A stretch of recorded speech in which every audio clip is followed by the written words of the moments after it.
Although the way to get rich these days is in the criminal law. But these fishers don't believe me. To go out into the Atlantic Ocean and fish for tuna. Just buy some bait for a few dollars. Go bike to bike. A tuna this big is worth tens of thousands of dollars. It's no safer than going to jail. OTT looked at the whales around him. Who thinks he's going to be a better fish today?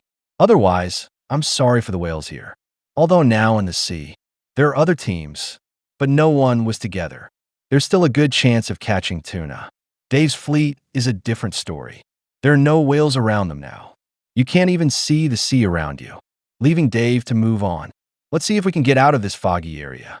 Find signs of whales. OTT has now made another discovery. Just below the surface, there are swarms of sand eels. That means the tuna will smell it. Suddenly, the detector made a noise. The fishing rod next to Jarrett has also changed. It's obviously got tuna hooks. Looks like a lot of strength. Jarrett can't even touch the edge. We just have to wait for the tuna to give up steam. I want you to run a loop through it to kill the tuna's energy. 10 more minutes of combat consumption. Tuna can still pull so hard. Jarrett sensed that the fish must be very large. I'm a little too tired to pull. Tuna can stay so alive. When the two sides have been fighting for more than 30 minutes. Fish are also pulled to the surface. Otter saw it and immediately picked up the spear, saw an opportunity and jumped right in, then hooked the fish to the side of the boat. The men also tied the rope to the fish's tail. You can see this is a big fish. While they were still cooling the tuna, Old Man Tim came to the side, wanted OTT to give himself the fish. Let yourself go home and rest. Well, not because you're his father. That's how you bully. Good thing it was just a joke. The otters still pulled the fish into the boat. The fish measured 97 inches by a simple measure. A lot bigger than they thought. All a little unexpected. The other teams were very jealous when they learned that OTT was on the fish. How can you be so fast? It's not good being a boy. OTT is a nice guy. After I caught the tuna, the mackerel on the boat is useless to the surrounding fleet. So they don't spend their time fishing for mackerel. Can concentrate on fishing for tuna in the sea. Tyler's a little behind on information. Didn't even know OTT was on the fish. Still bragging about how well you picked your spot. How close to the road home. If I can catch tuna today, that's basically pure profit. Probably learn not to show off all the time. Mackerel bait is being set up. It's just that little mouth that's still there. Bob after getting help from OTT. Mackerel bait was immediately added. No more fishing for tuna's favorite fish. This made the two people in the back very happy. After all, this old capitalist Bob, just sitting in the cab doing nothing. Let an old man like John do his job. There was movement in the probe. Instantly let the two people behind the tense up, looking at the fishing rod with great anticipation. I just waited a little too long and Bob got emotional. Suddenly the fishing rod beside Manny responded. Several people were immediately refreshed, but the feeling from the fishing rod makes Manny think something's wrong. It's not very strong. One spot looks like a small fish. It made Bob a little uncomfortable. I don't want it to be an ungrown tuna. It was because of that one fish. It took them hours. In the end, it was an empty joy. Soon the tuna below lost its strength, started being pulled to the surface by Manny. Soon the fish will not be seen by a few people. It's a big fish, probably 80 inches in size. Several people are very watchful, standing beside the boat. Wait for the tuna to surface. Then John suddenly put the spear down, just a little off the mark. Good thing the second shot went in. Didn't let Bob down. After all, someone has emptied 3 times in a row, after tying the rope around the tail. A few people became the second boat to fish today. Got his 10th tuna. Dave was so jealous when he found out. The tuna has cooled down for a while. He was pulled into the boat by several men. The fish measured 87 inches. Far more than Bob expected. I didn't expect such a big fish. Manny just thought it was a small fish. Michelle is not far away. After finding out Bob had tuna, quickly asked him for a mackerel. That's a little shameless. Soon Bob was in front of Michelle. He sent the mackerel bait over there. Or Michelle, who accepted the help of 2 fleets. I wonder if I can catch a tuna in the back. OTT is now in the harbor. found Rick selling tuna. Before being pulled to the warehouse door, remove any useless heads and tails. It weighs 344 pounds. However, the final payment does not depend entirely on the size. It's about the core and the color of the fish. That's what matters in the end. Rick looked at the fish. The color and core are rosy red. Fat is also well distributed. It's a nice tuna, willing to pay up to $21 a pound. It's a high unit price. Let the two directly earn $7,224 and get rid of the gas and all that fishing. A net profit of $7,000. Then I can't risk going to sea for more. Michelle's crew hasn't hooked any tuna yet. It made Leah superstitious. There was a constant prayer. She worships Buddha and God. You're not a pure believer. Michelle watched everything Leah did. The same is starting to happen. Then the detector made a noise. That's not true. You're so bad. Then we'll get tuna. Even the fishing rod was bent. Instantly, the two became excited. I didn't expect it to be so casual. I could get tuna bite. When Corio was on that line, this tuna looks a bit like a shark. Not the fish they were hoping for. Suddenly, the fishing line broke.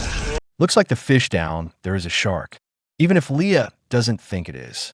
Otherwise, you can't accept the result at all. I mean, it's been there a few times before. At 1 in the afternoon. Joe and Jason are a little lost right now. I don't know. When those mackerel baits were down, what should we continue to do? I can only give hope to the photos in the back. I wanted to give me some useful advice. Or what did they hear? They're setting up mackerel bait again. Tim's fleet hasn't caught any fish yet. Only the occasional shark. Take a bite of the bait on the hook. Deceiving two elderly men. This makes two people very uncomfortable. How could you be fooled by a stupid fish? Suddenly, there was movement in the detector in front of Danny. Soon Chris noticed that the rod was bent. Immediately moved the pole to the stern with Tim. Chris is in a fight with tuna. The fish was found to be big and fat. Through this moment of fighting time, it feels like a tuna down there. Danny, after taking the fishing rod, I put a motor on my hand right away. The strength in the hand suddenly increased a lot. It didn't take long to dry the tuna, but suddenly the line started going out again. The tuna is making a final stand, but that obviously didn't do much. Chris is retaking the fishing rod. It soon pulls the tuna to the surface. After the other two spotted the water, immediately picked up the spear. Keep aiming at the tuna. After waiting for Chris to pull for a while, Tim immediately put the gun down, but he missed. Danny quickly picked up the other gun in the back. That's when Tim plunged again, but also missed. Chris is pulling again. That's when Danny went down. The tuna, after being successfully hit the target, he immediately hooked the fish to the side of the boat and tied the rope to it. Several people also got a third fish, with the tuna being pulled to the boat. The fish measures 99 inches. They're by far the biggest tuna. Looks like this kid got a little lucky. 3 people catch tuna till now, except the first fish is small. There's a nice big fat fish in the back. Bob is now back at the port selling fish. Leave and pull the fish in front of you. Immediately cut out the core. Cut off the heads and tails of useless fish. The fish ended up weighing 243 pounds. That's a pretty good weight at 87 inches. The fish also has a very vivid color. Fat distribution is also in good shape. The core looks pretty too, but in front of stingy Rick, it's still only $19 a pound. Bob made $4,617. Not much though, but it also got them a lot of money. Can play good for a while. When Tyler found out the Timbers got tuna too, there was a sense of tension. There are already so many ships with the tuna harvest, and you're still adrift on the ocean. Suddenly, the instrument spotted fish 150 feet below the surface. I was instantly excited. The fishing rod also stirred at this time. The happy people all danced. Luckily, Marissa didn't let her joy get to her head. Came to the rod in front of the control. Where this tuna gets away, you don't know where to cry. Then Marissa spotted a float ahead of her, right in the direction of the tuna. Why these fish like to go there so much? But it didn't do anything. It only caused them a little trouble. After Taylor hooked up the floating rope, just throw it over the other side, so Marissa can take the tuna seriously. The two sides fought in this way for dozens of minutes. Taylor's arousal grew, started yelling in there. Cheer for Marissa. Soon the tuna is exhausted, being pulled out to sea by Marissa. Soon it was at the surface of the water, though the tuna sprinted back below the surface. But Marissa's hand didn't stop. Tuna are doomed to no longer live in the sea. As Marissa pulls the tuna back to the surface, Tyler picked up the spear too, began to wander on the side, looking for a chance to kill. When a spear was released from Tyler's hand and stuck in the tuna, they also got the 8th fish. In case anything happens in between, the two men scrambled to control the tuna in the stern and start cooling the fish. After the tuna has been in the sea for half an hour, the two men pulled the fish into the boat. The tuna measured 79 inches. Not a very big fish, though, but it's still a huge payoff for both of them. Tim is carrying 99-inch fish. To Rick, the buyer, waste disposal of fish heads and tails. The final fish weighed 356 pounds. This is very happy news. Then Rick takes out the tail and the core. Final pricing for several people. Look at this nice colored and fat fish. Rick had a feeling there might be blood this time. Fortunately, the core is not particularly beautiful, so they bought it for $19 a pound. If the core wasn't good enough, these three guys definitely made more than $6,764. But they were happy with what they got. The reward is upon completion of the commitment. We'll get over $1,000 each. To be cool for a few days. I look more covetous. Joe and Jason are on a tight schedule right now. Now it takes 3 hours to get back to port. If it were another clock, if you don't catch a tuna, they won't be able to return to port by today's deadline. Even after that I got the tuna. It's only tomorrow's fish. And their next time, I can't go out fishing for tuna. Can only wait for a new day to come. I don't know who made that rule. It must be the animal protector over there. Due to time, after they heard the detectors, they both became very excited, looking expectantly at the fishing rod behind. Soon one of them was bent. Jason immediately stepped in to take control. Joe also moves in the direction of the hull, before the tuna gets to the bottom of the boat and cuts the line. Jason has been working for a while. Joe takes over the battle of the tuna. Looks like they got the fish in the bag. No one's ever been slower on the hand. The constant stopping and retracting depletes the tuna's energy. The two sides fought in this way for an hour. Tuna are also showing signs of weakness. They were soon pulled to the surface and drifting in powerlessness.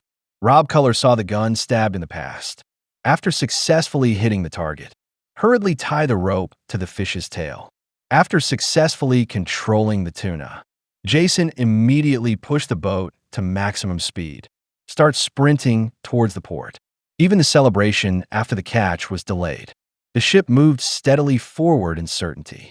Jason immediately began to celebrate with Joe. When the time came to 8:00 in the evening, they began to pull the tuna into the boat.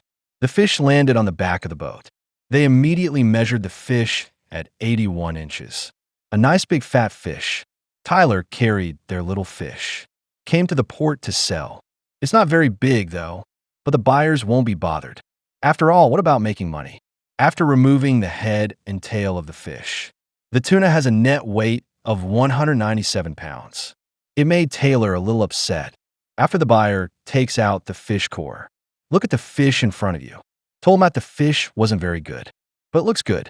Has a nice color and fat distribution. The core is not very transparent.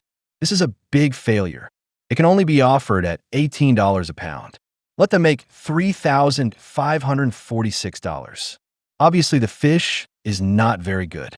It's a big difference compared to the other teams. When the night is over, Joe and Jason also came to the port, but they got there before the deadline. 10 more minutes at night like that. Everything they've just done will be for nothing. This 310-pound fish, it's just the next day's tuna. After removing the fish tail and core, you can see the meat is still beautiful. The core is very transparent. The color is beautiful and the fat is evenly distributed. Rick can get the price down to $21 a pound. That's still a good price. Both earned them $6,510. I have to say they got lucky. All this money again. After so many days of fighting every team, they've made tens of thousands of dollars. Well, that's all for this program. Give it a thumbs up, and let's look forward to the next episode.